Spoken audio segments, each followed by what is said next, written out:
morning and welcome. This is Sunrise Daily. I'm Ayo Makinde. Rise and shine. It's a beautiful Tuesday morning here in Lagos, Nigeria's commercial capital.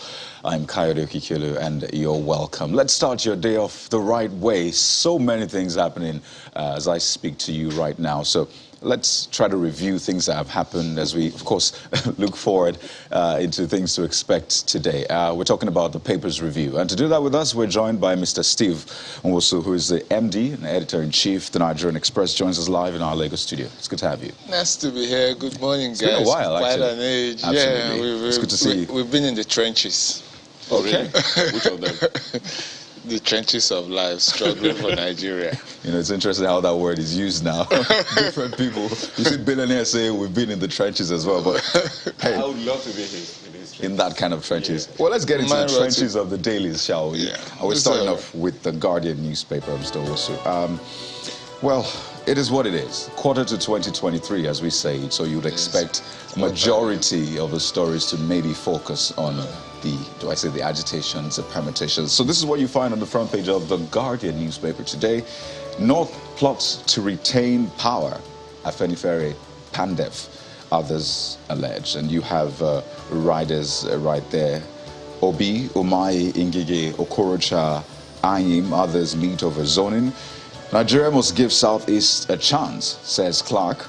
Adebanjo, APC dividing South to retain power in North. Only equity, justice will save Nigeria. Nzuko Umunna. What do you make of this, really? Well, Pandey saying the North is scheming to retain power is a legitimate, it's constitutional for them to want to retain it, but there's a difference between what is constitutional, what is right, and what is right and what is desirable at this moment. But what is justiciable? I know that will also come in. Which one can you hold on to at the end of the day?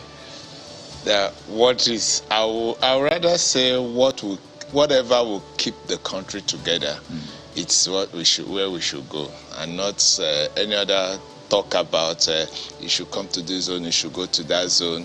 It's purely the politicians and everybody. If he favors your zone this time around with zoning, you will say yes, we should go zoning. If he doesn't favor you, say yes, we want the best candidate to emerge and all that. And it's a story we've heard. The same people campaigning for the best candidate today were the people who campaigned for zoning a few years ago.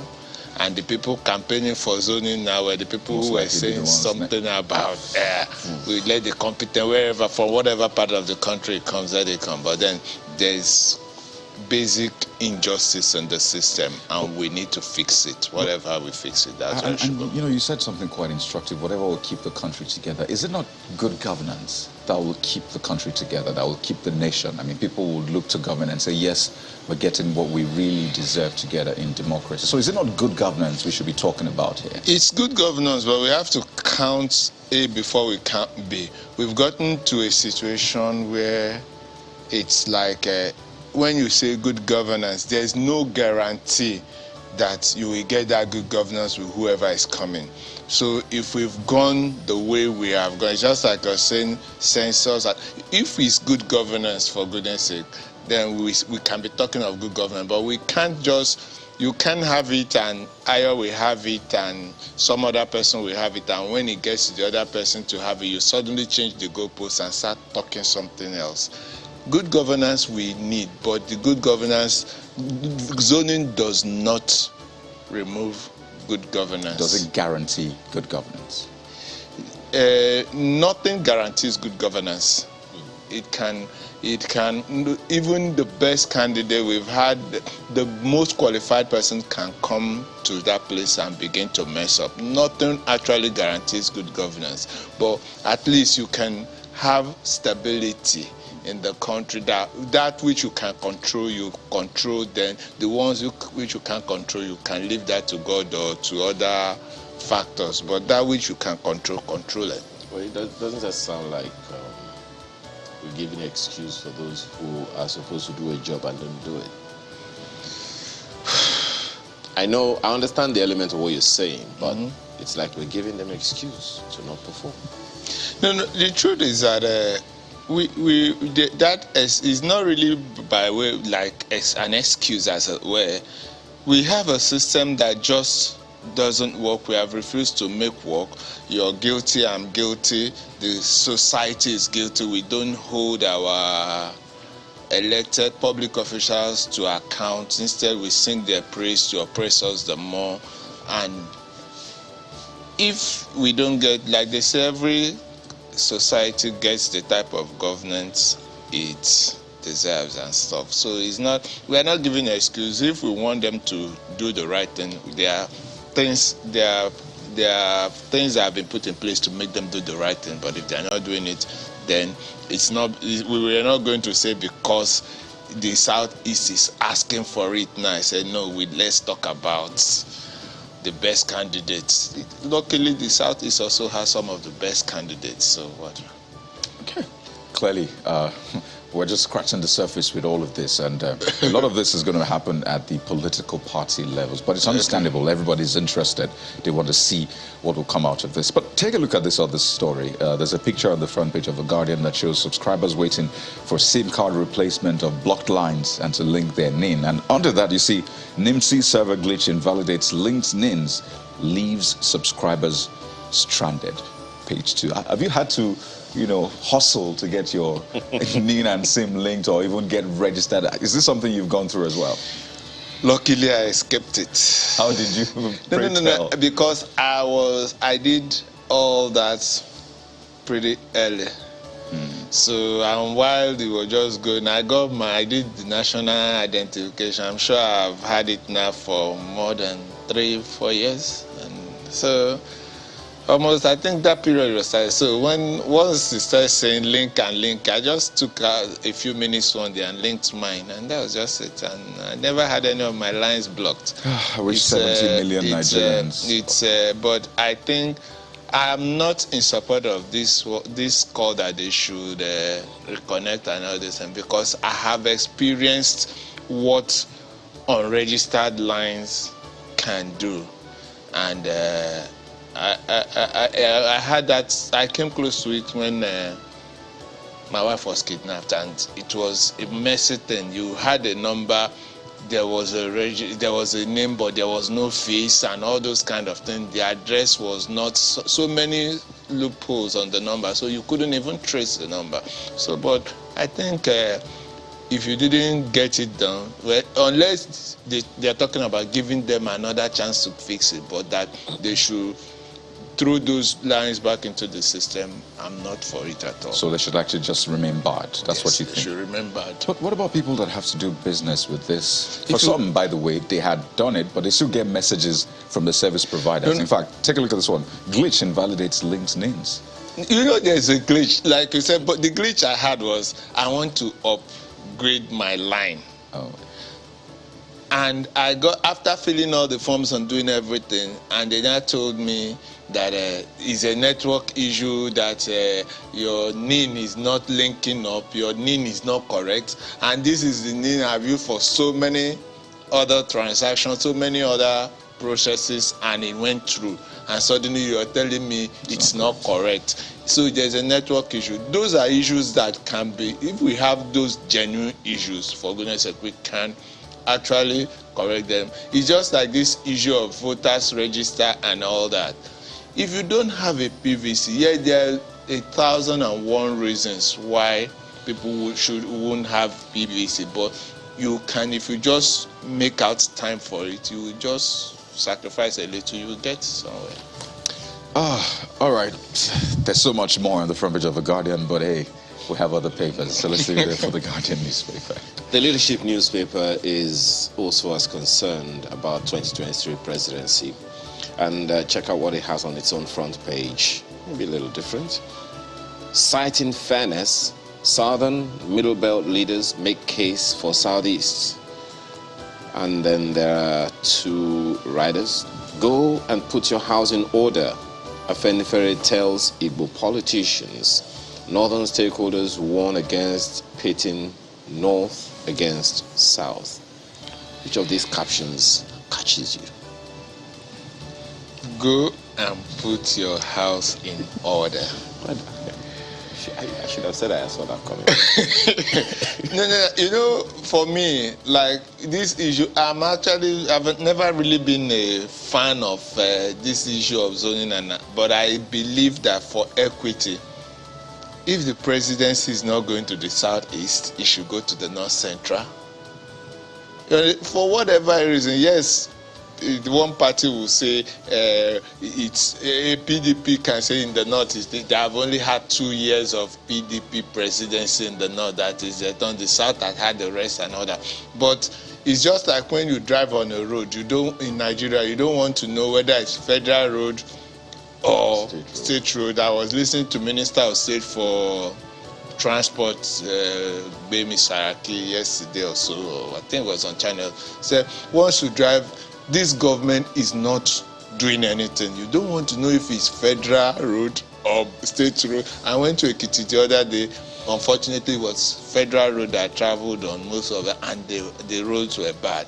But then, what they say is that these roads are bad. That's the same thing with people. They don't want to know where,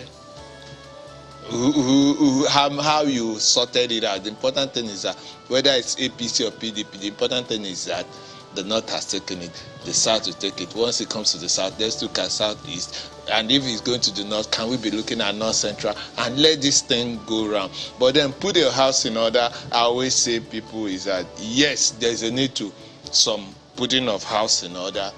Like you can't, for instance, be having a Peter Obi, for instance, running for presidency on the PDP. The Southeast has been making us, we want it, and suddenly your 2 PDP governors are John Ketchum with Wike, who is South. You understand all those kind of things. So there's some order that has not, some house putting in order that has not been done there. And there is a lot that the Southeast needs to do, quite all right. But I don't want people over making a fetish of the house not being in order. No house has ever been in order when they got the presidency. If you talk of, like you say, if you talk of violence and killings, the Southeast is not the only place that this is going on. It's almost epidemic in the country now. And yet, people from those zones are not being judged by those violence in their places. And we've had a country where a situation where a zone, an entire zone did not support a candidate, and the rest of the country still made that candidate a president. Obasanjo's first time, for goodness sake. The Southwest didn't want him, but the rest of the country wanted him. And whether it was in order or not, it was made. So all this idea of put your house in order, join the APC ruling party so you can get something, it doesn't make sense. At some point, we also gave the presidency slots to 2 of them to the same zone. We can always do that. Leave it, and the Southeast has people that can do it. Just make up your mind. And I mean, you can pick up somebody from the APC in the Southeast or South or North Central. It's the party structure that we need. It doesn't need his own personal structure to run. Well, just one more story on the front page of the Leadership newspaper, right above the main story. After PMB's order, security agents go after illegal refiners. This seems some sort of episodic occurrences. You remember it was the governor of River State some time ago going to the trenches himself, looking out for this. That's one thing you always give to Wike, the governor of River State. Yes, he's in the system. He knows where the dead bodies are buried. He probably knows virtually the people. And the same way Wike knows, I can assure you the security people also know. By the way, that's an expression, right? He knows where the dead bodies are buried. Okay. He knows where the skeletons are in the cupboard, and he knows. Again, is that an expression? No. Where is an expression? Just because not everybody receives information the same way. It's an expression.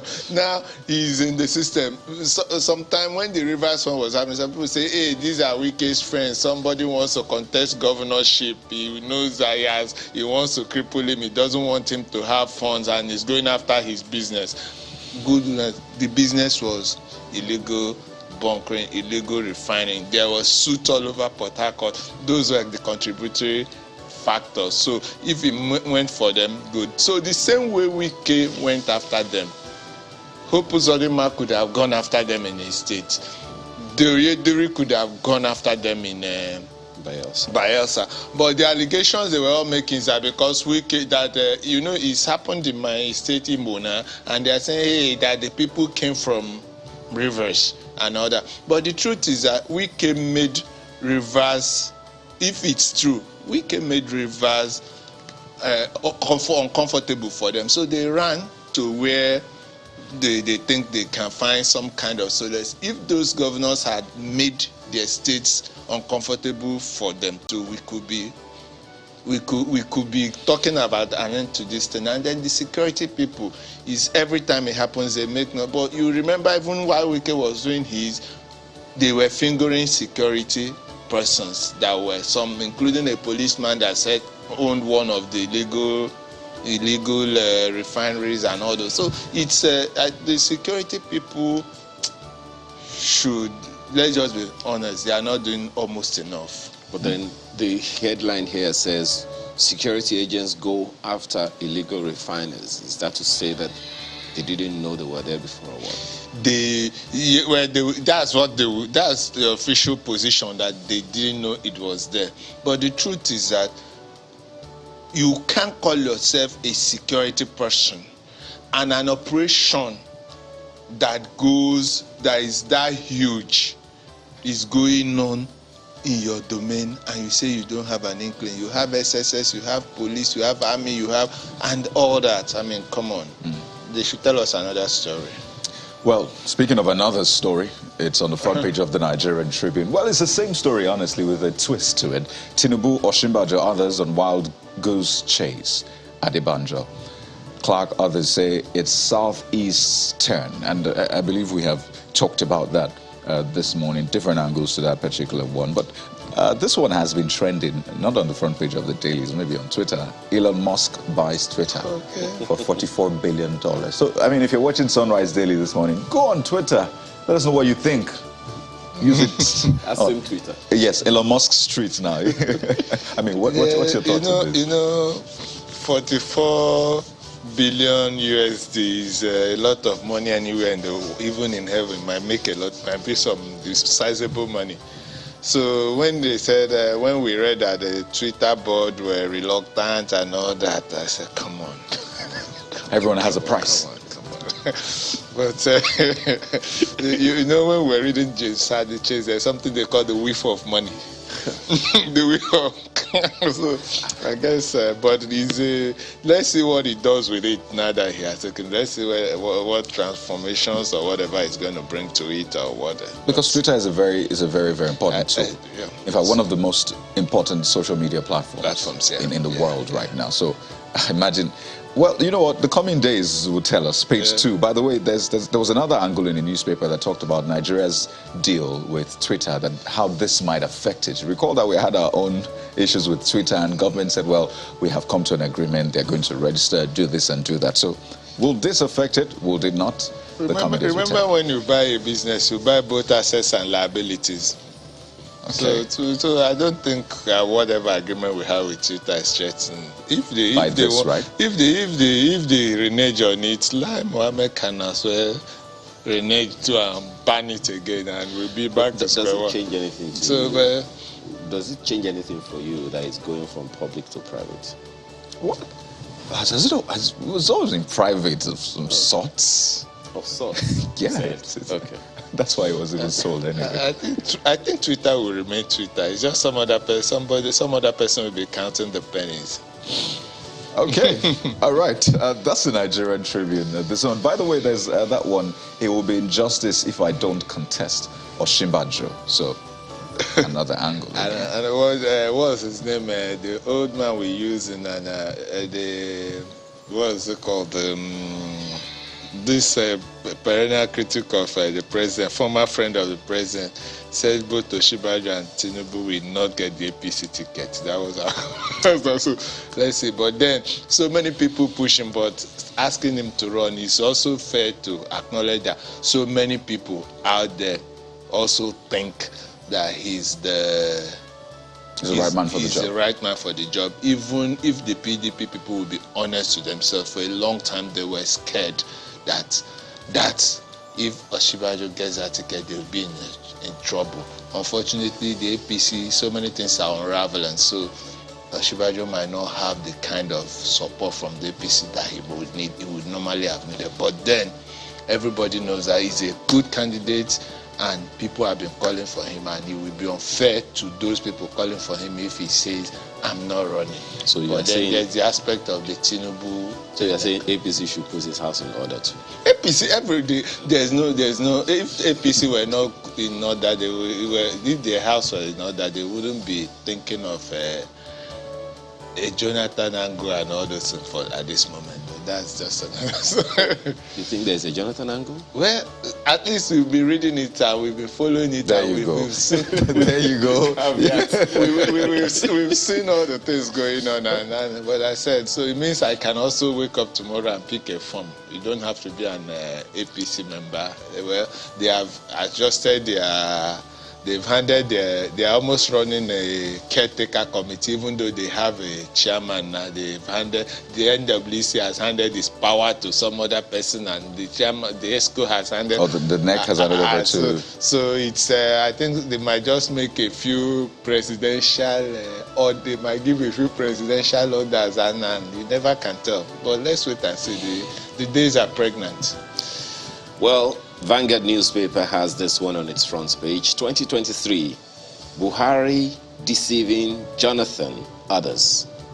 Ascribed to Adebanjo. Well. You said well. Okay, check out the writer. Says, Jonathan allowing himself to be disgraced as Clark, Adebanjo, Middlebelt Forum converse Igbo presidents.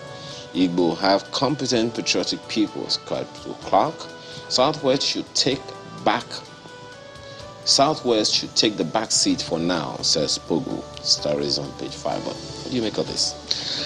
Personally, I think it is a personal hurt for me that Jonathan is even not decisive on this PDP, on this APC poison. Do I say it's poison chalice or whatever it is? The truth is that we've all known that if he takes that ticket, whatever is left of his of the credibility or profile will be diminished, win or lose, because you can't. If everybody decamps, you that were president of that platform should not decamp. I don't think it's morally correct. Well, Mr. Awosu, if there's anything we have seen in politics, it is a fact. But you know what? Let's see what's in Mr. and Mrs., by the way. It seems Mr. needs to put his house in order too. So, I mean, just on a lighter note, right? Mrs. tells Mr., if you're not dating her, why should she call you a good-for-nothing old man? And you walked away without a word. Mr. from a corner in the house says, because you're the only woman who knows I'm good for many things. But if you want me to convince her, no problem. That was give me the license. Mr. is always cheeky. Do you blame Mr.? There's spots on the back page. This is Jesus wary of Real Madrid. Which one? Find out on the back page. I'm sure it's Man City, Gabriel Jesus. I was just trying to. No, it's not a football fan, so you wouldn't call him Jesus or Jesus. There you go. The Daily Trust newspaper is next. I know shots fired this morning. Yeah. Take a look at Daily Trust. Bulletproof on. Ahead of Salah, airfares skyrocket. Lagos to Sokoto now. What? 120,000 naira. Operators cite demand and supply forces. Only tax relief will reduce pressure, experts say. This is coming on the back of the airlines having issues already with pricing. So is this any surprising? No, not really, because as far back as 2 months ago, almost 2 months ago, we had to fly from Yola to Lagos. We're getting tickets for about 80,000, 70-something thousand. So it's a one-way or return ticket? One-way ticket, one-way, not return tickets. Incidentally, a few weeks earlier, the return ticket was 70-something thousand. And while getting there, and we needed to move abruptly, the one-way ticket now became 80-something thousand. A two-way ticket. So but it's painful that we're still talking about the aviation, all kinds of costs. But we all know all over the world the margins for aviation business are very little. But then the situations are made worse. The situation is made worse in Nigeria by so many other unrelated issues. There's this one on top of the nameplate as well. Imo residents fear epidemic as mass burial fails to hold. That, I mean, the story that came out of Imo State over the weekend, very sad one. Very sad, very sad. The aftermath of it. Over 100. Essentially. And just one more. 18 firms shortlisted to toll Abuja, Lokoja, 11 other roads. So it looks like that's the way forward now. It's Daily Trust newspaper for you. Yeah. Daily Independent newspaper has this as its lead story today. 2023 presidential election. I'll betray Nigerians if I don't contest, subscribe to Osinbajo, the vice president. Little has been said about that already. Well, right under the picture on the front page, telecom sector's GDP growth rate faces decline. Well, in a time when technology seems to be the go-to along with other better doing sectors of the economy, what do you make of this? But everything is going down south now. Everything is going south. So it's telecom. It's not just enough to say telecom, yeah, it can grow, but then what it boils down to is your purchasing power as an individual. You, instead of you can't be having a problem putting food on your table, and you cut down on so many other things. If you're a heavy data user, you cut down a little bit, and it's almost follows. Those are, yes, it's one of the light, do I say, bright spots in the economy, but then it's just that when things are going the way they are going with our economy, it's only a matter of time before it affects everything, because even the telecom sector does not exist in isolation. But the NGX is not going down south. I mean, banks are still raking in their profits quite well, and a lot of other sectors. And they use the telecom sector themselves. Oh, yeah. Because they make a lot of money from the telecom sector. No, but also, mind you, I don't want to pick on Nigerian banks, but if you audit those profits, you and I, the kind of charges you are, is almost like gunpoint thing. That no, it's just to contextualize the things that go. I mean, if we get deep inside this one, we'll have to look into the books this morning, and that will take a while. Just one more story on the front page of the Daily Independent. PDB women plots winning strategy ahead of 2023. I like that. I was watching. I got just a little bit of it. Yesterday when I was watching Chief Mrs. Josephine and Annie charging them, look, go and look for money. It's money that is it. 35% is not a magic wand and all that. Go and look for money. And people were saying the same story, the same narrative we've heard over and over. So many women voters coming out and not voting for women and all that. So I don't know how we're going to get around it. I think, like I said, let's begin with genuinely implementing the 35 or 30%, whatever. You start from there, then gradually we'll pick up. But I just don't know what is wrong with our society we just hardly look the way. But there are a few women. At the risk of mentioning names, there are some women that are very strong. You look at somebody like that, those Anambra has 3 senators, 2 are women, and very strong women on ground in terms of when you go to the state, to their base and all that. They are very strong. I don't know what we have. Guest past like that. There was this lady that I always feel sad about that we lost, Mama Taraba, what was the woman from Taraba? That was another strong one. You understand? We get them like that once in a while, but then on the average, like I said, even the women will not vote for women. So what are we talking about? Women, is that true? Let us know. I mean, go to Elon Musk's tweet. I mean, Twitter. Let us know, really, because I think that's what has been said a lot. Women hardly vote for women, and it beats my mind why that is the case. But take a look at Nigeria News Direct, Mr. Nwosu. FG records 2.3 trillion naira fiscal deficit. That's according to the CBN. Says growth outlook positive, but fragile as PIA implementation begins in oil, gas sector. So, I mean, that pays attention to the economy, which of course feeds literally everything. So it's a very important story. It's on page 14 of the Nigeria News Direct. Let me just end with this one. Okay, I'll take two. 2023, I'll be president for all. Amechi assures Deji of Akure, Ondo APC. That's just right on top of the nameplate. And finally, 15% levy. Customs agents shelve planned industrial action. That had been brewing for a while. I like the way you called it Deji. That is the pronunciation. Most of us will call it Deji. Deji. As he called it, I say, yeah, that's the way it's called. He is an uncle on Channels T. Okay. Okay, is this like a conspiracy against me? It's good conspiracy anyway. But anyway, that's what you find on front page of Nigeria News Direct. Let's leave it there. And, well, it's been an interesting conversation with you, Mr. Stephen Nwosu, the Managing Director and Editor-in-Chief of the Nigerian Express. Thank you for your incisive comments. Nice being here. Thanks, you guys. All right. So have a great day. Look forward to seeing you again. I sure will. All right. Okay.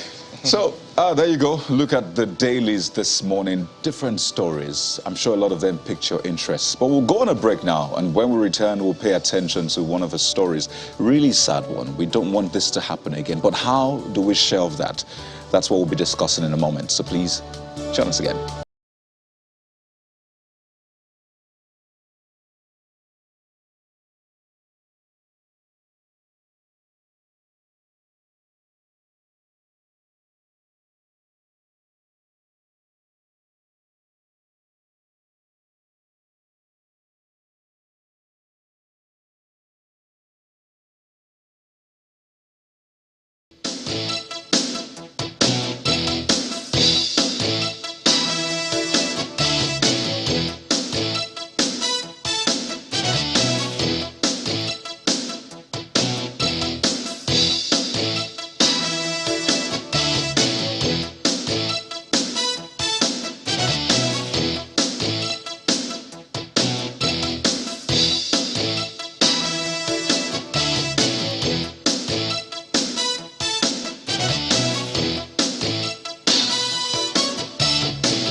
The sin is this is what we have been crying for in the state. It's an economic sabotage to our country, where people steal our crude oil, refine illegally, and even without the guarantee of the quality of such products, sell to the people.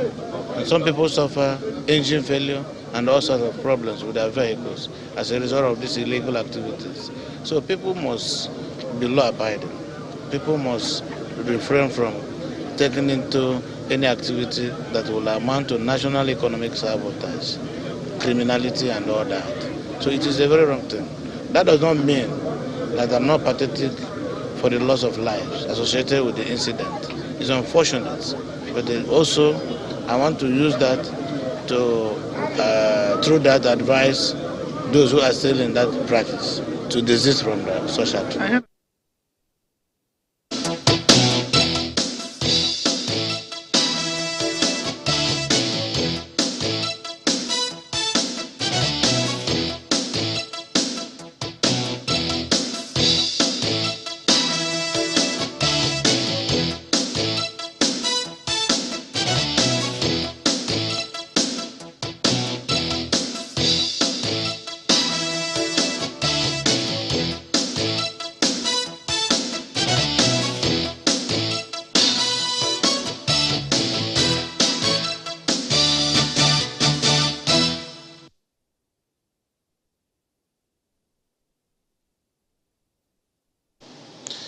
It's not the first time we're hearing about illegal refineries in our country, and it's not the first time we're hearing about explosions or fires at any of these illegal refineries.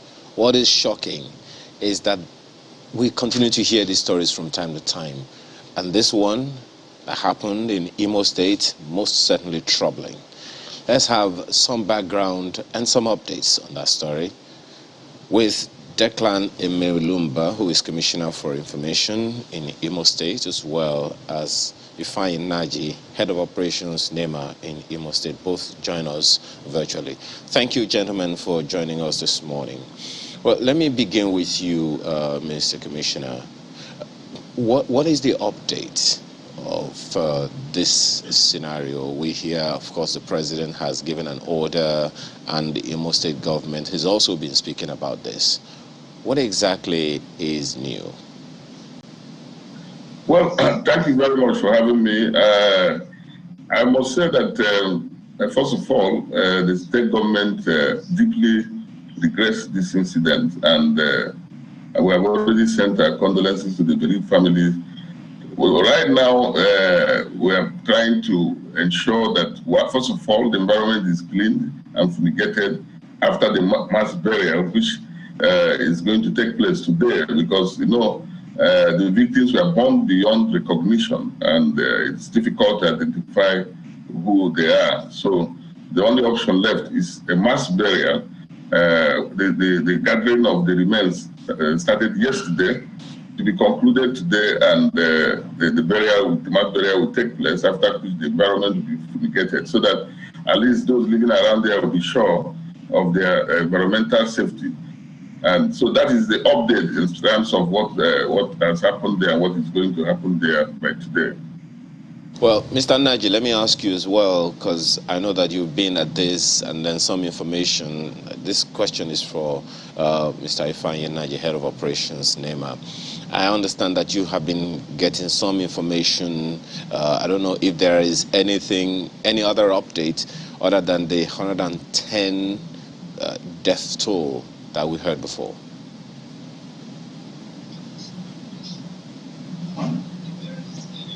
Mr. Ifeanyi Naji, that's for you. Oh, I apologize. I thought he was already there. Well, so, Commissioner, there is a question that's been on my mind since this happened. First of all, perhaps there is a need for people to understand exactly where the location of this occurrence is. We hear it's Abeze, a community in Ohaji Egbema local government area. And a number of people will cast their minds back to a recent occurrence where the governor of Rivers State took a trip into the trenches, as we said earlier, trying to shut down illegal refineries in the area, in the area within his state, and calling on the federal government to do the same. Is this any relationship to that particular area? Not really. What I know is that this explosion took place in the forest in Ohajibom area, like you said. And the state government has been making very strenuous efforts to contain this illegality.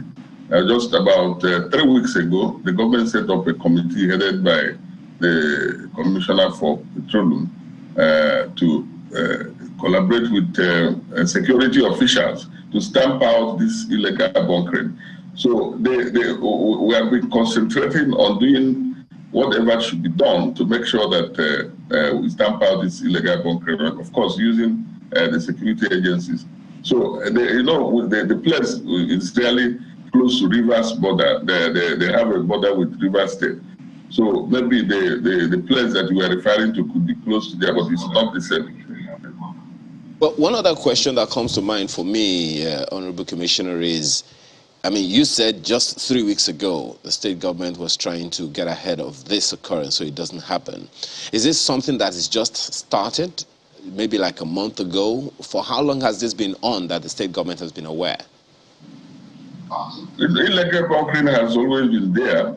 Everybody is aware of that. And efforts have also always been made to chase them out, to stop them. But it's like a black market thing. And as much as you make effort, they will still find a way to continue with what they are doing. And unfortunately, it is our people that patronize them, so they find a way to go ahead. So what the state government did was to have a holistic approach to make sure that the thing is no longer a whimsical thing. You know, maybe security agencies will go and chase them out, and so to have a committee that will sustain an operation that will make sure that they are stamped out. It's because the thing has been a problem. That was why the committee was set up. And the committee has swung into action. And I'm very, very sure that what has happened now, they will double their efforts, and sooner than later, that illegality will be stamped out of the state. All right. Well, Mr. Ifeanyi Nnaji has since joined us. He is head of operations NEMA in Imo State. Well, thank you for joining us, Mr. Nnaji. Could you give us, are there any further updates, to the information that you already put out? The death toll at the last count was unfortunately 110. Is there an update to that now? What's to happen? Good morning, and thank you for having me. The death toll still remains at 110 as of this morning, after yesterday's activities gathering the remains of those in the field at the site of the explosion for possible mass burial today. So the death toll still remains at 110. Well, there are expectations that mass burial was to happen yesterday. Was there a reason for the delay? Actually, it's the state government that was that were to arrange for the mass burial. So maybe due to reasons which I do not know, but probably today, I think it's going to happen. Can you talk to us about the survivors? I mean, so far we've heard about the people who died as a result of this, but what about the survivors? How many survivors do we have from this fire incident? The survivors there are those that were not at the main site of this illegal oil refinery, because the fire got across everybody, and we were made to understand that when the explosion occurred, it was at the peak of that illegal business at that moment. So anybody that was within the circumference of that area were highly affected, and that was why the severity of that burn was so much, and you could not even recognize or identify anybody that was caught across by that fire. But the survivors, they are just few. They are just few. Those that have high severity of burn, they later died. Like on Sunday, we recorded about 10 deaths as on Sunday as a result of the explosion. So just to be clear, can you put a figure to the survivors? Are there maybe 10, 20, just to be clear? The survivors, they were taken to different hospitals, and we've been trying to get across those hospitals to get an accurate figure of those that are surviving, which right now we are more interested in trying to do the mass burial, to fumigate that area to avoid any form of epidemic. So which after today we will be able to get the accurate figure of those that are still in the hospital. This is perhaps not your first time responding to, incidents such as this involving illegal refineries, or what they call fire. So, getting to that site, really, what was your reading? What did you see? How much of devastation? Because for a lot of people, they've seen pictures, but not like actually going there and still involved in an ongoing operation. So, what was it like? If you could just give us that background. It was a gory sight. Getting there, it was pathetic, because looking at human being at that number, trying to imagine this number of people perished in one day. Able-bodied men and women perished just like that in one day. It's something horrible. I can just say it was a horrible sight to behold. What is the circumference of the devastation? Because it's been said that yes, there were people involved in the coal fire business, as it is popularly called, the illegal refining activity, and then perhaps there were residents around as well. So what is the circumference? How much of people were affected? Was this isolated to just the people involved or people staying nearby? Just can you tell us about that as well? It was isolated area. It was in the middle of the forest. No building close to that area. It is at the middle of the forest, and everybody there at that point came for that business, because we were made to understand there's a point where you wait, there's a point where you go in with your tally, waiting for your turn. So there was a lot of businesses going on at that moment before the explosion. So anybody that was there for the business. I find that quite curious, really, because from pictures we have seen, seeing buildings erected. Yes, there were some not completed, but there were also story buildings erected in that area. So it was not like a bushy environment where it was just all forest. There were actually buildings, proper civilization in quote. And perhaps I should take this back to the commissioner just to speak to that. The pictures we've seen. So clearly this seemed like an established operation. It wasn't just huts and all. Buildings, concrete buildings. We've seen tankers. You've seen the trucks as well. A lot of vehicles, buses and cars and all of that. So clearly this is an established business. And I imagine that it didn't take just a day to erect those buildings. It must have taken weeks or months. Take a look at those buildings, the vehicles and all of that. So, clearly this is an established business, Commissioner. Yeah, well, if you call it established business, you are free to do that. But what I know is that it's an illegal business, and it was located in the forest where it happened. And like the name of which I just said, everybody there went there on illegality to profit from illegality. So the buildings you are seeing are not they are not really as if they are located in the forest. Perhaps you are seeing buildings where maybe people from there move into the forest. You have to go in because there is a black market. They can't do it in the open. So where the explosion took place, where the illegal refineries are located, are in the forest. And that was why, because we understand that the operators had already collected money from these people, and they were to give them supplies when the thing happened. So they collect the money, they gather, waiting for their turn to get the supplies before it happens. So clearly, it's an isolated forest zone where it happens because it's a secret thing that they do. They don't want people to know, except those who have links, who their customers or who profit from what they're doing. Well, Honorable Commissioner, can you talk to us about efforts that have been made so far to try to get ahead of this? The last we heard was that some individual is on the wanted list of government now. Can you talk to us about that, and how many people are suspected to be a part of this? There are at least two people who own the refineries that were affected. We understand that actually they were there on that fateful day. After collecting money from the people, they now said they wanted to go and eat.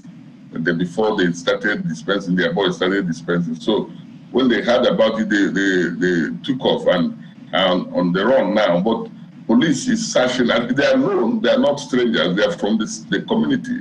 People know them very well. So police at DSS have been searching for them, and we believe that it won't take long before they are found. Say, Honorable Commissioner, that they are not, okay, let me assume that they are also known to the state government. Would I be correct to assume?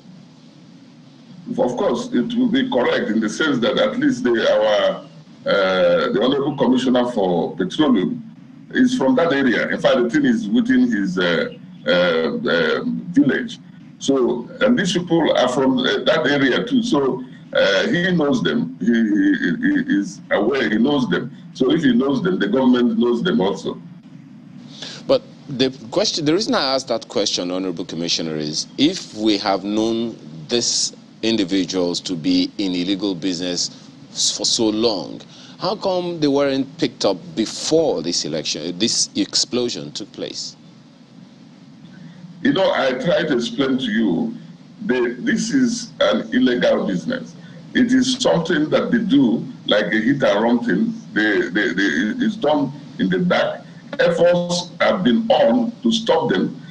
Sometimes security operatives will move in and they will run away. Efforts have been on. That was why the government said, okay, there has to be a coordinated collaboration in a formal way, not ad hoc way, in a formal setting, that the government will collaborate with security operatives so that there has to be a continuous monitoring and tracking of these people so that we can stamp out this thing. You know, when you are dealing with criminals, they are masters of their trade. They know how to dodge.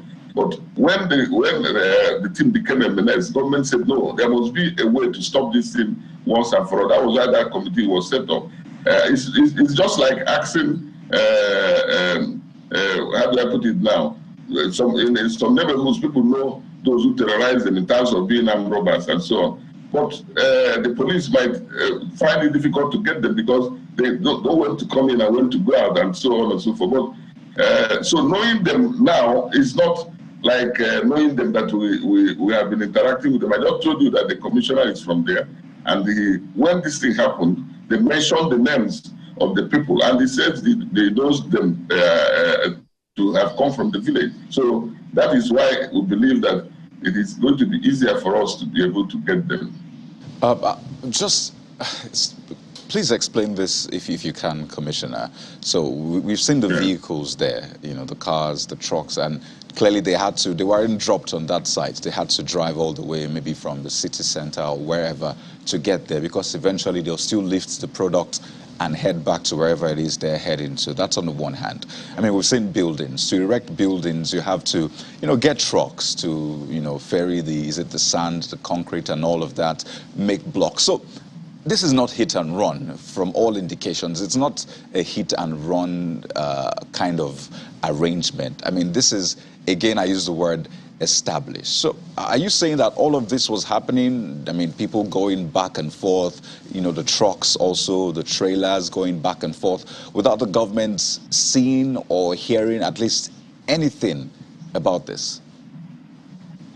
You know, you must establish the difference between the trucks and their locations and the location of the illegal refineries.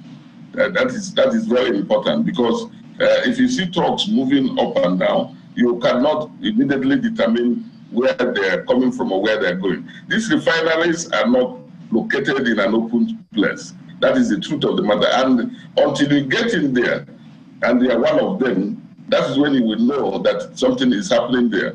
So the place, the Nemaman has just told you, the place where this thing happened is a thick forest, inside the forest. And there is no evidence of any human settlement there. There's no any such evidence. So they are isolated things. Those blocks and buildings you are seeing and the trailers, maybe they're close to that place, but not as close as you think. And it is difficult to really bring a nexus between them, because trucks park so many other places. But the most important thing is that this business is done in the dark and inside the forest, and the place where it is done, there are no buildings. There's no. When people get these things, maybe they get them, then get out, maybe get to a distance and leave them and get away. So that is the truth of the matter. Also, Ohaji Egbema is home to major oil and gas companies, Shell, Chevron, Walter Smith, and all of that. In fact, the Abezi especially also hosts, operations such as that, the legal one. So we know how lucrative oil is, how government likes to at least have a sense of what it... I mean, there's been a tussle between Rivers and Imo State government about oil wells, whether or not this is owned. So we know how important, this resource, oil, is to state government. So how is it that one was being tapped, just to clear the air, really, because questions abound. So how is it that one was being tapped, consistently? Clearly, this is a huge enterprise without knowledge of government. Did you feel that government dropped a ball in that area? No, I want to make it clear. The government has always been aware that there's illegal bunkering going on. And that is why effort was being made to stamp it out. If government wasn't aware, then there wouldn't have been any effort. But you are dealing with criminals who are masters of their trade in terms of being able to do things in such a manner that they can always escape unnoticed or unseen. So it is not like saying that this thing was happening, whether the government is aware. If government wasn't aware that there was illegal bunkering, nobody would have been talking about it. You mentioned River State, where they went to bust the illegal bunkerings where they were doing it, and so on. So it's there. But you are dealing with a cabal, you are dealing with seasoned criminals. So there must be a way, a coordinated way of fighting them, and that's what the government in Imo State has set out to do. So it is not like we didn't know that. Of course, we knew that there was illegal bunkering, and that's why we're fighting it and trying to make sure that it's stamped out. How long has the state government known about it? Is it just about the time this government came into power, or it's been there way before? The illegal bunkering has always been there. It has always been there. Illegal refinery and so on. It has always been there. This government met it, and we said it must be stamped out. That's the difference. We found the will to stamp it out there. Sometimes people people allege. I don't know how that is true. People are alleged that those who are supposed to protect or bust the crime even collaborate with them, and makes it difficult. But I don't have any evidence to that effect. But I know that it is a thriving illegal business that requires coordinated effort to stamp it out, and that's what the Imo State government is doing. This last statement that you just made now about that collaboration, as my colleague said, it's a very lucrative business, so it's a lot of money. It's easy to, quote and unquote, compromise some people by giving them some substantial money. I don't think it is difficult for any government anywhere to stop any activity that they are not profiting from. There are those who will allege that there are some of these activities that are perpetuated is because some people of influence, maybe in government or around government, are benefiting from it. How do you respond to them? Well, if people from government are benefiting from it, government wouldn't be making this concerted effort to stamp it out. But what is important is that we are talking about crime, organized crime. And when you are talking about organized crime, you don't rule out anything. So, and that is why sometimes organized crime is difficult to fight. But all I know and what I can tell you is that there is nobody in this government that is profiting from it.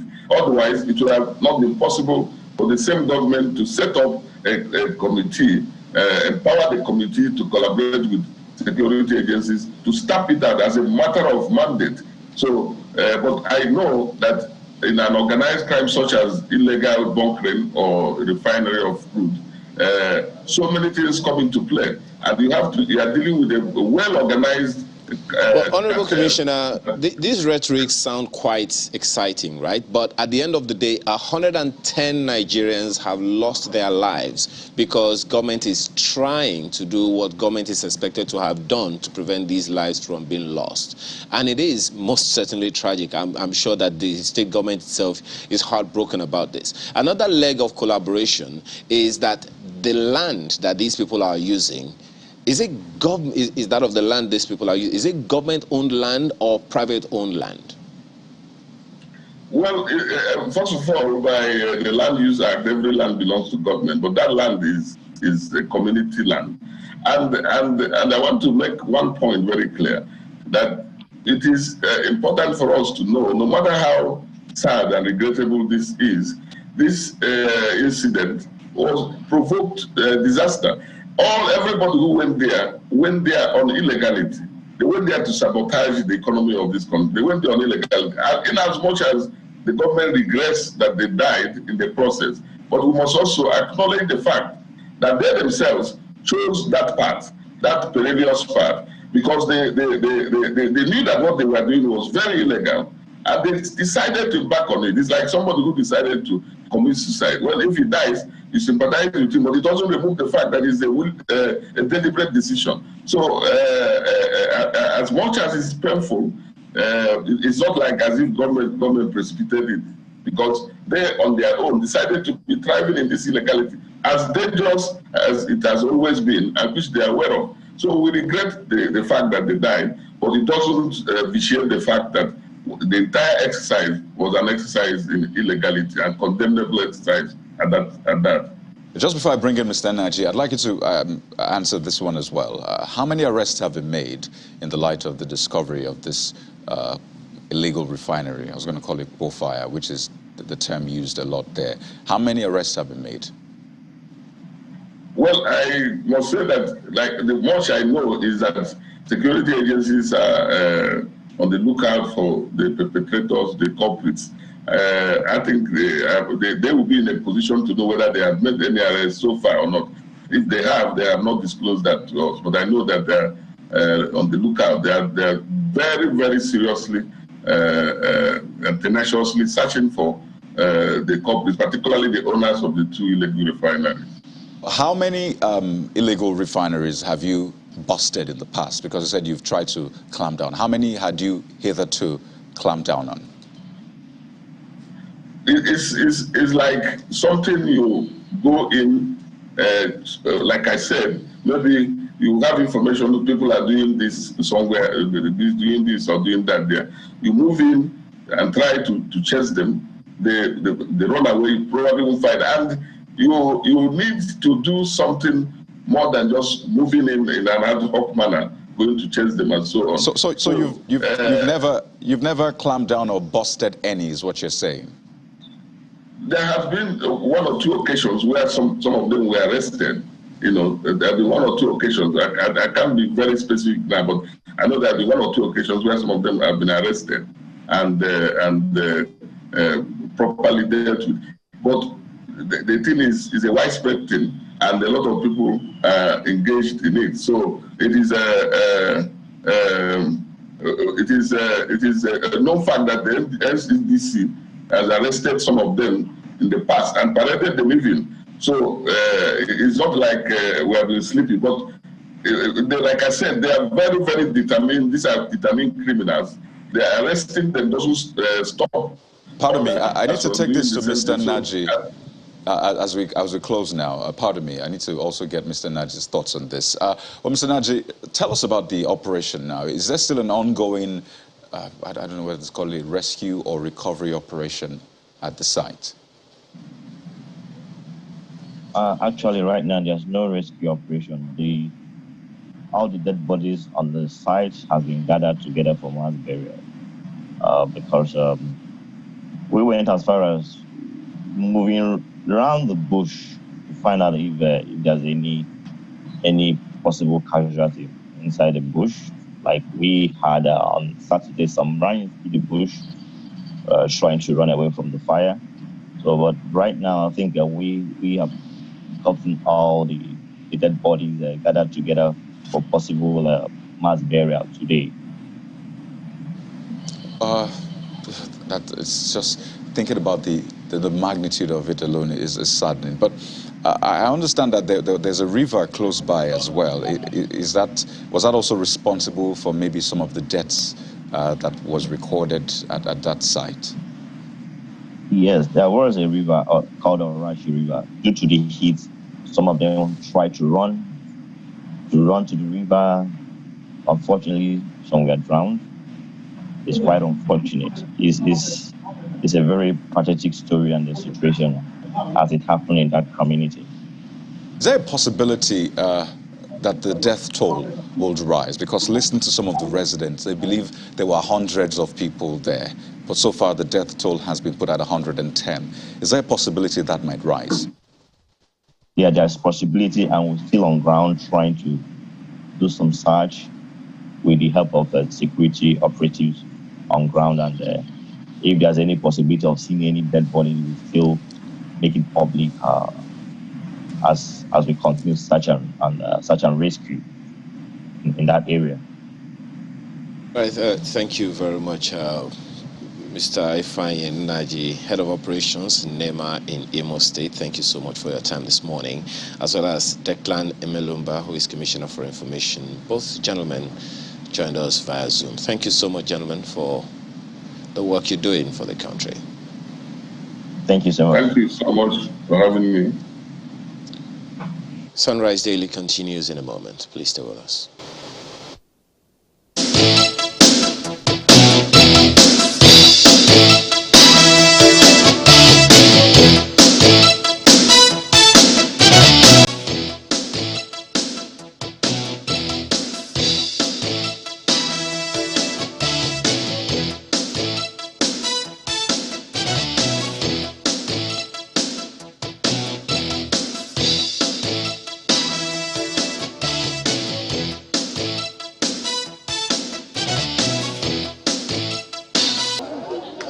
Barely 3 days after a bomb explosion killed no fewer than 6 persons at Iware, a suburb of Adokula, another explosion has rocked a drinking joint in Jalingo, leaving no fewer than 5 persons injured. In palpable fear, residents of the area watched helplessly as the anti-bomb squad of the Nigeria Police Force garnered details of the magnitude of the explosion. Eyewitnesses disclosed that 2 men riding on a motorcycle dropped the device near a drinking joint under a tree and drove off shortly before it exploded. With no death reported, these lucky survivors narrate their ordeal. Immediately we passed this spot, then the bomb exploded. And then so many people were injured around the area, but thank God we were able to escape with my sister. The bomb was dropped behind my house, where they sell burukutu. As I stepped out, I saw about 8 persons injured, and the police arrived and took them to a hospital. I was selling just, so I wanted to go and pick rubber and sell, put for some people. Before I could know it, I just heard a sound and the thing hit my ear. While this was ongoing here, the state governor, Darius Ishaku, was also hosting Muslim faithful at the government house to break the day's fast. The governor, shortly after getting the report, mounts the podium to seek for prayers. The first time we had bomb this year was at Mutumbiu in the church. And this is the second one, and more deadly in the market square. We'll ask each and every one of you to continue to pray for the peace of Taraba, for the peace of Nigeria.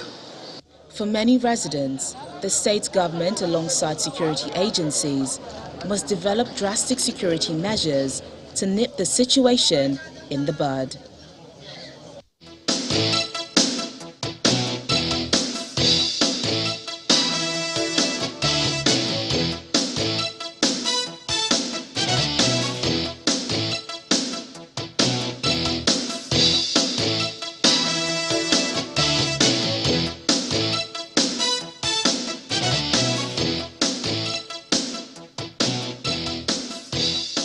Well, we turn our attention to security now, as you see. And just less than a week, we've seen at least three bombings in 2 northeastern states of Taraba and Yobe. The one you saw earlier was in Taraba just Friday night. That was when that explosion happened. 3 days earlier, there was an explosion as well in Taraba State. perhaps related. And in Yobe, which is quite a distance, just right at the top of the map, we've seen 2 attacks as well, one bomb attack and another attack which was credited to terrorists. So why are we seeing these attacks on the northeastern states of Yobe and Taraba? Is there a link? Because when you look at it, most of those attacks happened at joints where they were drinking. So is there a link? Let's take a look at this together with Brigadier General Jonathan Temlong, who's a retired Army officer, fellow War College, Abuja, fellow Institute of Management Consultants. He joins us via Zoom this morning from Rayfield in Jos. And joining us from our Abuja studio is Mr. Mike Ejiofor, retired director, SSS, a security consultant. Thank you for joining us on the program. I'll begin with Brigadier General Temlong this morning. And, you know, seeing perhaps those attacks in Taraba and in Yobe, what do you make of it? Do you see any link? Well, thank you very much. Good morning. You find out now that the heat from the military operations on the terrorists has been so much now that they are not able to take on the armed personnel again. So they have resorted to taking on soft targets. And you see some of those soft targets are outside the real conflict areas, like Taraba had been a relatively peaceful area outside the confines of where the Boko Haram and ISOP have been operating. So what they are doing now is to hit soft targets. And so it behoves on Nigerians, especially to know that the effect of the military operations have been so drastic on the terrorists. And what they have now resorted to is to hit soft targets. So we must, as a people, get ourselves prepared to defend ourselves. And in that defending, I mean taking proactive measures, sort of first aid measures to be able to detect some of these people before they hit us, because it is not always possible. It's impossible for the security services to be everywhere. You can see the pattern, like if they went to a joint where they sat down, people were drinking, and they dropped something and went out. If you see something, the police say something. But in this case, this is a strange person who came into that environment, bought a drink, dropped, and went out. He should have raised some curiosity as to who that person is, especially for those who are there, because usually it's regular people, they drink in regular places. So they should have known those who come there to drink, and any foreigner who comes in, they should have actually asked the question 1 or 2, who are you, where are you coming from? At least it would have agitated him. Because usually when they come in, there are certain telltale signs that somebody carrying bombs or wants to commit such an heinous crime exhibits. You see him unsettling, you see him sweating, you see his eyes moving from point A to B, and so many other things that are not normal with somebody who is going in normally to drink. The same thing in the marketplaces. When you see them coming, when you see somebody sweating profusely, not that it's hot, but it's cold, and wearing some dresses that are expanded and heat and the rest, you know that such a person is likely carrying a bomb. So we must be able to look at this thing. And that brings to mind what we have been saying, that the Nigerian state must build the capacity of the citizens to deal with these security situations in terms of security awareness, in terms of national resilience and cohesion, in terms of having the national will to survive. So we must build that, because the citizens are just on their own, and nobody actually knows what to do in terms of emergency. Initially, there were jingles coming out from the police telling you don't run to where a bomb is, but when the things started settling down, it went off. We must continue. You see, I give you an example. During the Nigerian Civil War, when the Biafran B-26 was active, every community, I know of my community in Peel, in Lantan local government, the war started in '67 when I was in secondary school. By the time I came back for holidays, every household had a trench around the house, every household. And they were told that in case you see an aircraft flying low and the rest, people will run into the trenches. That was how the people were taught how to defend themselves, civil defense. It's not something that is impossible, not rocket science. Today we have all sort of the cyberspace is a go with the social media. We can train our citizens using even the social media, but it goes beyond that. The civil defense, the DSS. Let me get Mr. Ejiofor's opening comments, Brigadier General, just to get his opening comments. Before we come deeper into this, arming the citizens to actually be a part of this fight. Mr. Ejiofor, so we're seeing attacks now, particularly in Yobe and Taraba, on soft targets. And for Brigadier General, is as a result of the onslaught by the military. So these elements are looking for softer targets who are not armed, who are perhaps unaware. But, listen to the accounts of the people seeing the threat, or at least maybe perhaps something related across these attacks. What does it tell you? What do you see? Well, thank you for having me, and I want to appreciate what General Tenlong has said, because we need to awaken our consciousness. Like he said, the heat was turned on the terrorists in the northeast, especially Borno State, before they now moved to the northwest and north central, with massive kidnapping and all the rest of them. Now, what is happening? If you recall that in the 2014-2015, we had issues, 2012-14, we had issues of massive bombing, suicide bombing. And the people took their security in their hands. What have we done?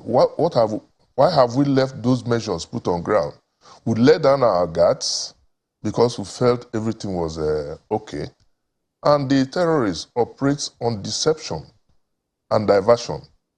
Now they are going for soft targets, going back to pre-2014-2015 era. So what we need to do now is to emplace all these security measures.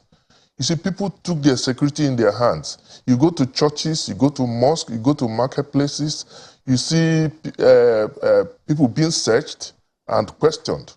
But we have dropped that because there was a law and we thought we have won that issue of the soft targets. Since they believe in diversion and deception, they now want to draw attention from the military, who has been on them in the northeast and the northwest and north central, to attacking soft targets. And they deliberately took on areas that are peaceful. That is relatively peaceful now in terms of Taraba and Yobe. We've not had series of attacks. You recall in 2019, we had 11 suicide attacks. And with all this, there has been a reduction in terms of the suicide bombings, but they are now trying to bring it up. And the reasons are obvious. First of all, you recall that this is the fasting period. And erroneously, these terrorists, among them from intelligence, believe that when they attack the infidels, in quote now, and kill them, they go straight to heaven. No matter how erroneous you see, but that's their belief. And you recall, like I said, in 2019, we had about 11 suicide bombings. Election is coming up. They want to divert attention. They want to make sure that people don't believe or have confidence in government.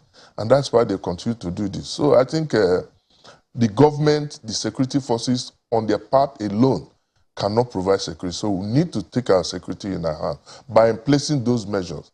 And I ask one question. So they go to rural areas now. If we come to Abuja, we used to have CCTV, solar power, the CCTV. Are they working? Because you never can rule out the possibility of them coming back to metropolis like Maiduguri, Abuja, and the rest of them. So we have a big challenge in our hand that we must try to confront by getting together, being security conscious, and letting the people, like the incident you talked about that happened in Taraba. People saw the terrorists dropping this bag, and nobody asked questions. If we were a conscious area, say, please come and collect your bag.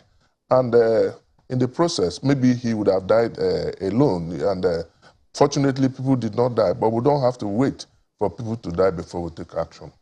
Well, let me take this back to General. Well, he has said, Mr. Ejiofor says, this is pre-2015 MO. Like, this is what the terrorists were doing pre-2015, looking for soft targets and all of that. We should know better now in 2022, after at least 7 years of fighting this war. So, seeing that they are back to that MO now, looks like perhaps they have a grand plan in the offing. What should we be doing different to ensure that we don't go back to the previous years of terrorism in Nigeria? Well, thank you very much. Sir Mike Ejiofor has really said it, because you see, Nigerians will always have what sometimes are called selective amnesia. People just forget very quickly what has happened and think it's business as usual. Like Mike Ejiofor said, we had some of these measures in place. No sooner had we been able to curb them from carrying out these dastardly attacks in our cities and rural areas that we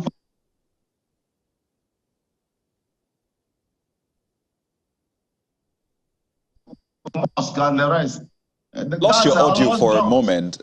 We lost your audio for a moment, so please, can you just take it back a bit so we don't miss the point you were making there? I say, hello, I say, if you look at when we went after we have taken control of all the cities and the rest and driven them back, Nigerians dropped their guards. General, okay, I think something is wrong there with the audio again, so please, if you could just toggle it or check for us.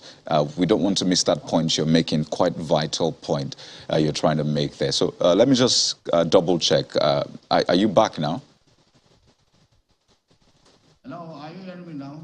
Okay, it's really low, so we'll probably just give you a moment to work on that, so we don't. Now? It's still quite low, General. So just give us a moment. Let's try to maybe work on that and see if we can boost the level, and we'll be back.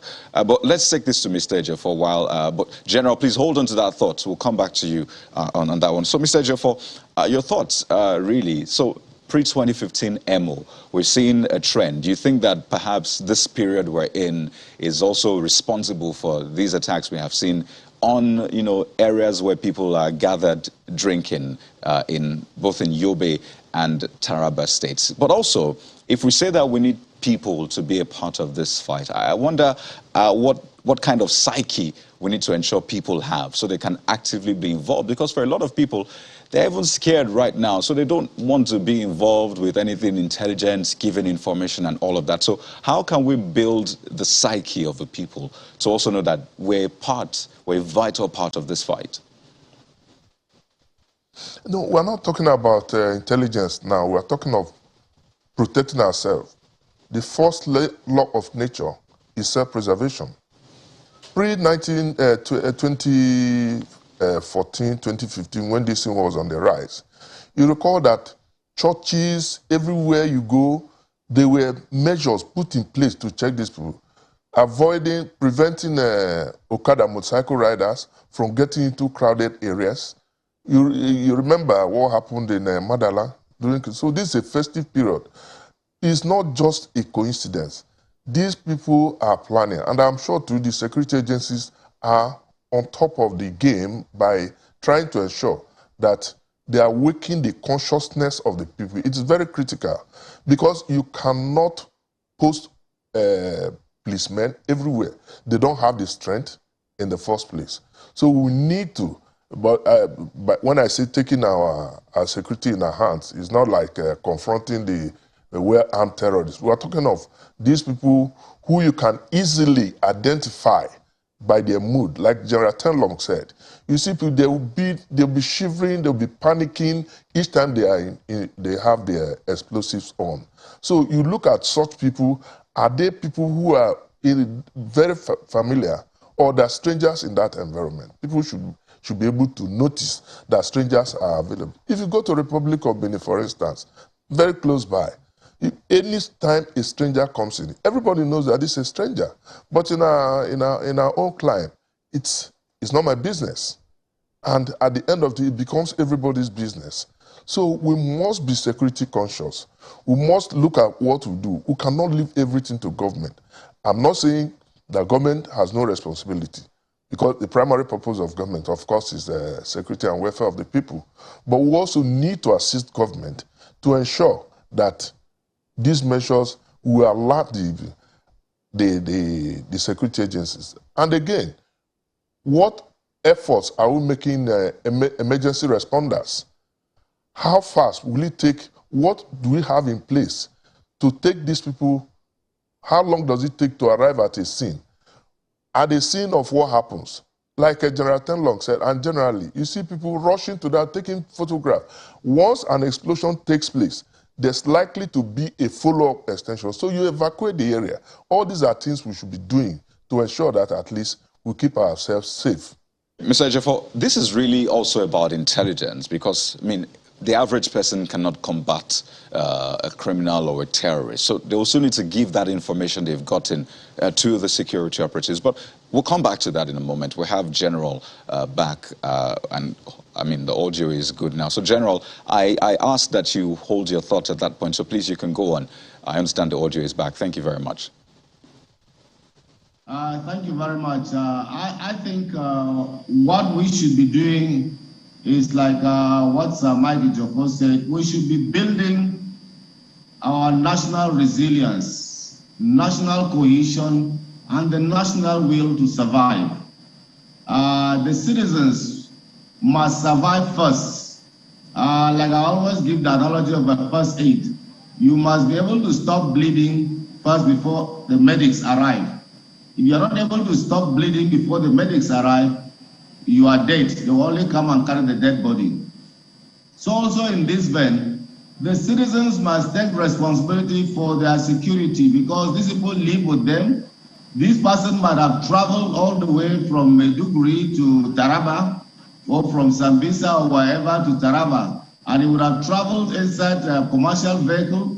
They would have gone through checkpoints. People would have seen that he was exhibiting some funny moves along the route. He might have been asking some silly questions, probably has not been known. And these are things that the citizens must be able to start detecting, either in the vehicles or in their own communities. And when they come in here, they are able to do that. But I think the important thing is that the governments must think of building the capacity of our citizens to be able to do what they are supposed to do. It is a government problem, because being a chief security officer is not fighting. What are the proactive measures, preventive measures that you take to be able to prevent or protect your people? You must use the soft power components as a chief security officer, local government level, state level, and even at the national level. And we have so much resources out there that can be used. People like us can be used in helping in building the resilience and building the capacity of the communities. Mike Ejiofor and co, there are so many of them that have retired as directors and junior levels in DSS and the rest. It's national service. You don't have to start paying us any money, but probably provide the logistics for training these people. Okay. Because well, General, people have to survive. Our citizens must survive. Most certainly. So we must use all the resources available to us. It is Nigeria's intellectual resources. We were trained by the Nigerian government to protect our citizens. And in retirement, we can be used by the same Nigerian government to help our people survive. So I think there are so many ex-servicemen available. There are so many ex-security operatives available that can be harnessed and used by the Nigerian state to build the resilience and build the capacity of our citizens in security awareness. We must harness these resources. We are always quick to come and say, oh, go and bring people from outside. No, let's analyze these problems and use our local resources to solve them. We have them in abundance. Thank you. Well, perhaps another way to begin that, General, would be to even build the confidence of the people in government, because there are those who believe that that has been depleted over time. That and a number of other issues we'll take on when we return from this break. Please stay with us.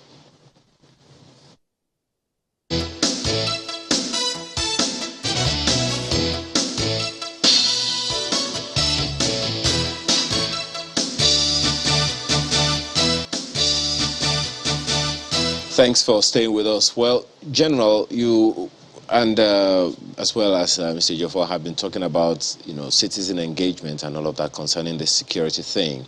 But there have also been reports, and we have raised this issue countless times, that there are times when people have, given information to security agents when they have such information about, people who are perpetrating criminality in their environment, and they have paid dearly for it. So instilling confidence in the security agencies again, the same security agencies, to help them protect themselves. I don't know how we build that confidence is a conundrum for me. Well, thank you very much. You see, it is a two-way thing. If you post, let's say, a DPO to a local government, there is the chairman of that local government and there is the chairman of the state traditional council in that local government and elders.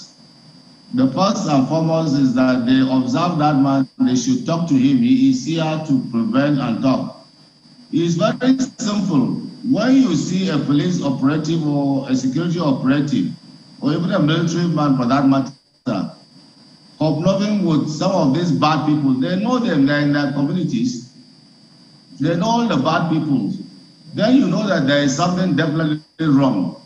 So the normal channel is that an official report is made about that officer, that this is the way we observe him. I've said it here, and I think I said it last Monday, to know that no government official, especially those in uniform, will ever want to be reported by the community he is serving inside. And if you do that and carry to this end, that is the end of his career. And he will not want to end his career because of some hoodlums and his name. So I think the communities must take responsibility and make sure that they even make the security operatives accountable to them, because there must be a concept of accountability. And even the government itself, because the government is not even accountable to us. That's why you find out that a lot of things are happening, because the normal thing is that they come, or if they like, they tour the area and the rest. But there must be a concept of accountability. How do we prevent these things from coming again? And that's where accountability comes. So you get people to sit down and analyze and look at what is the problem and see how you can stop it or how you can prevent it and bring it to a bare minimum. Okay. But when you sit down every time we're sending condolence messages, or is a usual message that we send, we'll bring to book, I've asked that book should have been how many volumes now that will bring the perpetrators to book, bring them to book. We have not brought anybody to book. So the whole thing is that the communities, including the traditional rulers, there must be a concept of accountability. Even the traditional rulers, because we have heard of some of them conniving, they too must be accountable to their citizens.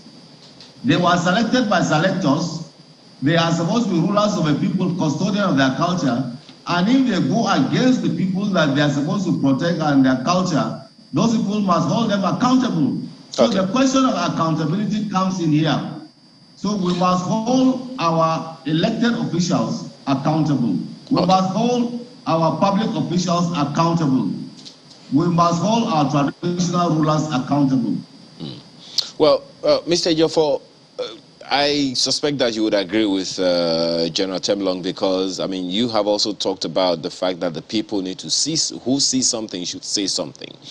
And time was, in the course of my, working, when we've seen even local government level, at local government levels, they had then some sort of security apparatus with the traditional rulers, with the religious leaders among them.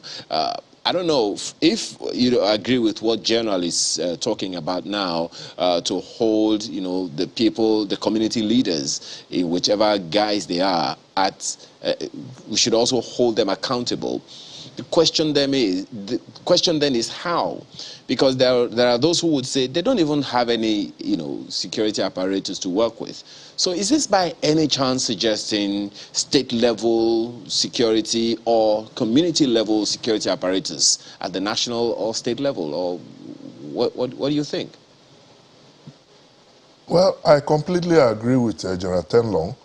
First of all, at the local government level, at the state level, for instance, you have State Security Council meeting.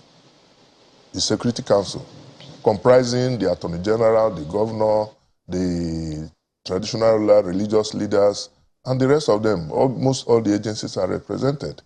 At the local government level, you also have Security Committee headed by the chairman of the local government. The traditional ruler in charge of the traditional rulers in that local government is a member of that committee. But how effective, we shouldn't be deceiving ourselves, how effective are our traditional rulers? Before this time, traditional rulers were very effective. They know the people in their community. But now, what do we see? Government giving staff of office to the traditional ruler, who is not even qualified to be ab initio, the traditional ruler. First of all, you have conflict or dispute, chieftaincy dispute, that this man is not supposed to be our traditional ruler, this is not supposed to be our traditional ruler. So the confidence, first of all, is not there among the members of the public to rely on this. And because of politicization of all these traditional institutions, you see the traditional institution, the traditional rulers trying to survive by conferring chieftaincy titles on well-known criminals in that area. So what do you expect the police to do? So it is a responsibility of all. We must all go back to the basics. Before the advent of modern governance, we have the way of governing our people and ruling our people, that you don't even witness such crimes. But now, the traditional institution has been bastardized, has been eroded, there's no confidence in the people. So we need to legislate and empower the traditional rulers to carry out their functions effectively. Otherwise, security, we say, is local. So you must start from the local level before going to the state and the national. And that's why I've always advocated on this issue of state police. No matter the defects or the disadvantages, the advantages we have to gain from state police are more, because the people who police the community are from that community. They know the criminals. I'll give you an example, a example in the recruitment of their vigilante. That's why it's not that Edo is crime-free, but for you to be recruited into the vigilante, your traditional ruler will recommend you. We were on a seminar where we were being educated on this. Your traditional ruler will recommend you to the DPO, to the chairman. Before this, people must even discover that you are not fit to be in that community. So for fear of, we must have a balance. If you say you are not going to report to the police or the security agencies for fear of, you are eventually going to be their target. Go to Ondo State, for instance. You can see that the effect of Yamoteku in some of these southwestern states, that they are effective. We must not continue to do the same thing and expect different results. We must localize our security to ensure that it's effective. Is this information unknown to the authorities, Mr. Jofo? Well, if it's known to the authorities, let me tell you, I talk about politicization. You can provide intelligence, for instance, and the people decide for political reasons not to work on it. So who is to blame? So that's why I say we must go back to the basic. We must know the people in our community. We must be conscious of our environment. Security is everybody's business. We just can't fold our hands and expect government to do everything for us. It's not possible. Okay, let me take this to general. So many things to talk about, but there's something we perhaps take for granted sometimes, and that's the mentality of the average Nigerian. I mean, you have to give it to Nigerians. They wake up day in, day out. They see stories of insecurity. If it's not a kidnapping, it's killings, bombings, attacks, and all of that. And this is something Nigerians have to deal with on a daily basis. I mean, for you, it might be easier to internalize these things, but for Nigerians, I mean, what they look forward to is good stuff about Nigeria, not all these insecurity incidents on the front page of the dailies and all that. For you, what would you advise the mentality of the average Nigerian should be towards these, incidents? I know it's something overlooked a lot, but perhaps we can speak to that this morning. Well, thank you very much. I think the average mentality of the Nigerian should actually change. You see, there is this carefree attitude that is being exhibited in some areas. And there is this segmentation of the country that is being done. And that's why I talked about national cohesion. I talked about national resilience. You see, when that incident happened in Taraba now, people in Lagos, people in Port Harcourt, and people in Sokoto might say, oh, it's far away. It's Taraba people there. Sometimes because they talk, somebody was saying, oh, the governor of Kaduna, he talks too much, so it's good for him that they are killing his people. I mean, these are Nigerians. So that mentality must stop, that whatever happens to one, it affects all. And so that mentality should start shifting from the segmentation that we're doing to a national response, a national cohesion and a national will and resilience that we will look at as a nation. And so that mentality must stop, and then that means then that whatever is happening in Taraba, there must be empathy and there must be proactive steps taken to prevent that it can happen here. And we say it's a known thing that terrorism, as it were, has no boundaries, it has no borders, let alone boundaries, interstate boundaries. It's an international crime. So it can happen anywhere. So I think our mentality must shift from, oh, it's happening to them, it's good for them, oh, it's a Christian area that they've hit, oh, it's a Muslim area that they've hit, and the rest. It has to be Nigerians first. That mentality must be a Nigerian. We will start seeing ourselves as Nigerians first before we start seeing ourselves as tribesmen or religious people. It's very unfortunate, but we must build this thing in our psyche in Nigeria. People look at, when you appoint anybody, they look at it, is he competent? Is he a Nigerian? No. Oh, he's a Muslim, he's Fulani, he's Yoruba, he's Igbo. How long will we continue like this? They see leaders in terms of their religion and tribes. They see appointees in terms of their religion and tribes, or where they come from. And when they get it too, they see it as our own. And so they think it's a way of milking and appropriating the amount of money they can get from the national purse. This mentality must stop. If we want to build a nation that will survive, we want to build a nation that is just and equitable, we must see Nigerians as Nigerians. We must see everybody in this country as a brother or a sister, and what affects one affects all. So that mentality must change, but it has to begin by a conscious effort, even by the leadership themselves. The leadership might exhibit that they are leaders of all, not leaders of a tribe, not leaders of a religion or faith or creed or anything. They must be national leaders. They must be national in outlook. Even at the micro level, at the state level, and local government levels, it has to be so. I think this is the beginning of, if we start building a nation where no man is oppressed, where tribes and tongues may differ, in brotherhood we stand. I think that mentality is what we need now to carry Nigeria forward. I think that's an important point to make, General, especially now that the talk is about politics, and some people might try to exploit, those peculiarities. Is it religion, ethnicity, political leanings, and all of that? But Thank you so much. Would like to thank you for your thoughts on the program. They've been clearly incisive. Brigadier General Jonathan Temlong, retired Army officer, fellow War College, Abuja, also fellow Institute of Management Consultants, joining us via Zoom from Jos this morning, as well as Mr. Mike Ejiofor, retired director, the SSS security consultant, joined us from our Abuja studio. Gentlemen, it's been a pleasure having you on Sunrise Daily this morning. Thank you. Always a pleasure. Thank you.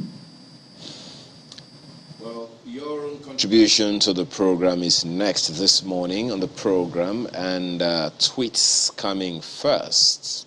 This one is from Law Alpha Cross and says, the population that makes up these soft spots are not discerning and smart to unravel the operations of these killers who have been trained to carry out their mayhem.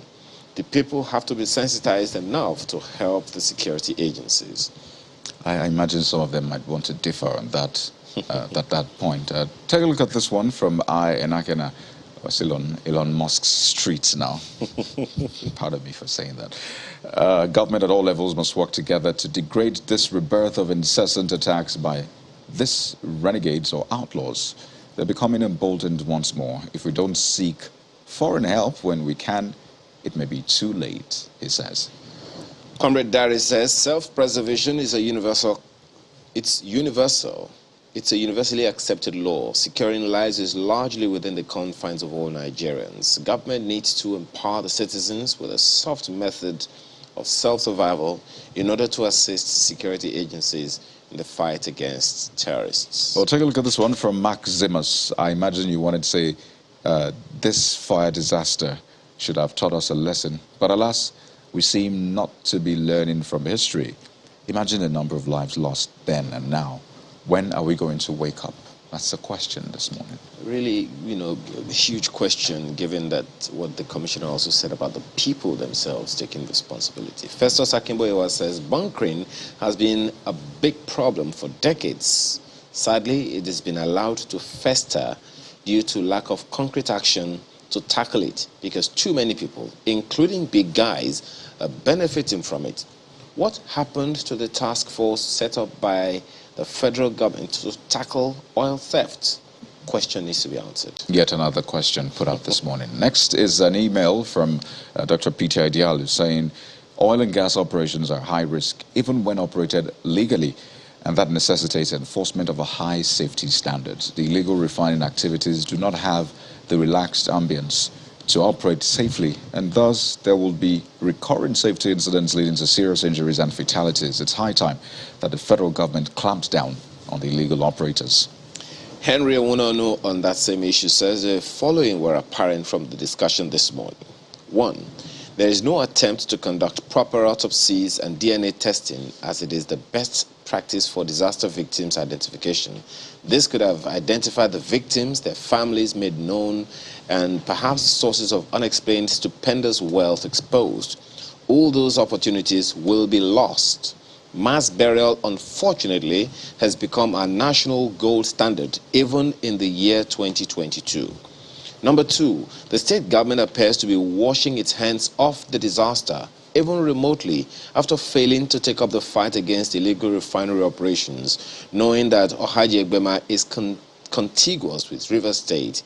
Is there no vicarious liability here for sleeping on duty? That's another question. Number 3, this incident happened in a place where there are security checkpoints almost every 2 kilometers. Every 2 to 3 kilometers. Some agents obviously closed their eyes while Nigeria bled. Can some people be made to answer some questions? And number 4, the people knew the lawbreakers and their sponsors, who may have been rewarded with chieftaincy titles by communities, knighthood by churches, and awarded top political party positions. Can this be the last? Another question.